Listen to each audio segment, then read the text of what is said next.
মাননীয় বিরোধী দলের নেতা। দুঃখজনক হলেও সত্য,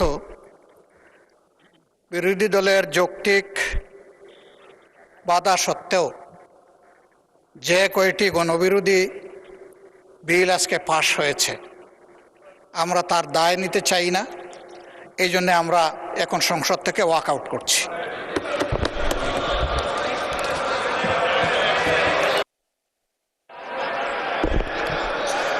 মাননীয় সদস্যবৃন্দ, আমরা কিন্তু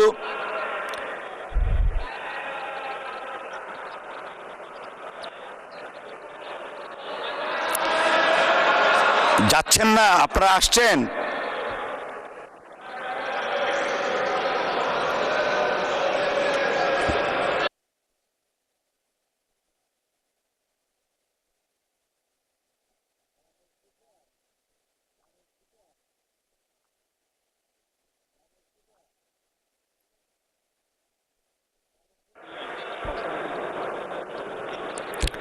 মাননীয় স্বরাষ্ট্রমন্ত্রী, আপনি কিছু বলতে চাচ্ছিলেন?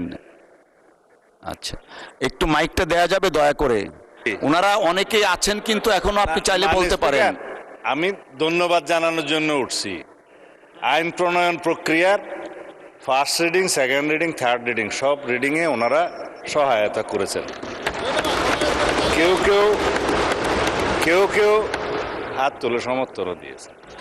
সমস্ত প্রক্রিয়ায় অংশগ্রহণের পরে ওয়াক আউটের কোনো মানে আছে কিনা এটা জানার জন্য সমস্ত প্রক্রিয়া তারা অংশগ্রহণ করার জন্য ধন্যবাদ। আশা করি মাগরিবের নামাজের পরে আবার অংশগ্রহণ করবেন। ধন্যবাদ মাননীয় মন্ত্রী। মাননীয় সদস্যবৃন্দ, দিনের সম্পূরক কার্যসূচি 1 অনুযায়ী আইন প্রণয়ন কার্যাবলী এখানে আপাতত সমাপ্ত হলো।